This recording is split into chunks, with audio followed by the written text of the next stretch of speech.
স্বাধীনতার আগে বাংলাদেশের পাওনা $4.5 বিলিয়ন ফেরত ও গণহত্যার জন্য সাধারণ ক্ষমা চাওয়া নিয়ে আলোচনা করতে সম্মত হয়েছে পাকিস্তান। ঢাকা ইসলামাবাদ বিদ্যমান সম্পর্ক এগিয়ে নিতে পররাষ্ট্র সচিব পর্যায়ের বৈঠকে দুই দেশই একমত, এমনটা জানিয়েছেন পররাষ্ট্র সচিব জসিমউদ্দিন। এরপর পাকিস্তানের পররাষ্ট্র সচিব আমনা বালুচ দেখা করেন প্রধান উপদেষ্টা ডক্টর মোহাম্মদ ইউনূসের সঙ্গে। সে সময় দুদেশের সম্পর্ক আরও দৃঢ় করার আহ্বান জানান প্রধান উপদেষ্টা। বিস্তারিত আকবর হোসেন সুমনের রিপোর্টে। 2010 সালে পাকিস্তানে এক সাক্ষাতের পর 1.5 দশকের ব্যবধানে বাংলাদেশের সঙ্গে ফের আয়োজন হল দ্বিপক্ষীয় বৈঠক। রাষ্ট্রীয় অতিথি ভবন পদ্মায় দুই দেশের সচিব পর্যায়ের বৈঠকে অংশ নেন বাংলাদেশের পররাষ্ট্র সচিব জসিমউদ্দিন ও পাকিস্তানের পররাষ্ট্র সচিব আমনা বালুচ।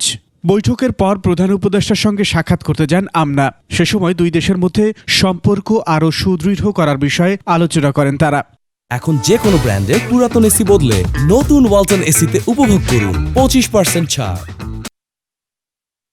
দ্বিপক্ষীয় এসব বৈঠকের বিস্তারিত তুলে ধরে ৭১ পূর্ব সম্পদ ফেরত ও গণহত্যার জন্য ক্ষমা চাইতে পাকিস্তানের প্রতি আহ্বানের কথা জানান পররাষ্ট্র সচিব। পাকিস্তানের সাথে আগে যেমনটা বলেছি, বিদ্যমান ঐতিহাসিকভাবে অমীমাংসিত বিষয়গুলো উত্থাপন করেছি, যেমন আটকে পড়া পাকিস্তানিদের প্রত্যাবাসন, অবিভাজিত সম্পদে বাংলাদেশের ন্যায্য হিস্সা প্রদান, 1970 সালের ঘূর্ণিঝড়ে ক্ষতিগ্রস্তদের জন্য প্রেরিত বিদেশি সাহায্যের অর্থ হস্তান্তর এবং 1971 সালে পাকিস্তানের তৎকালীন সশস্ত্র বাহিনী কর্তৃক সংঘটিত গণহত্যার জন্য আনুষ্ঠানিকভাবে ক্ষমা চাওয়া।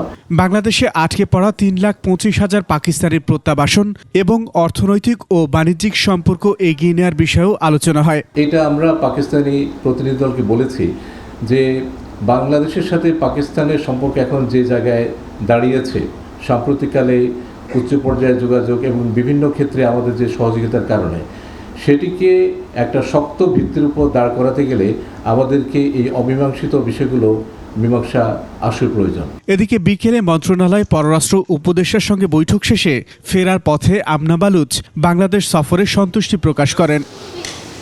I'm happy to be in Dhaka. Thank you. Akbar Hossain Suman, 21 television, Dhaka. Lovely.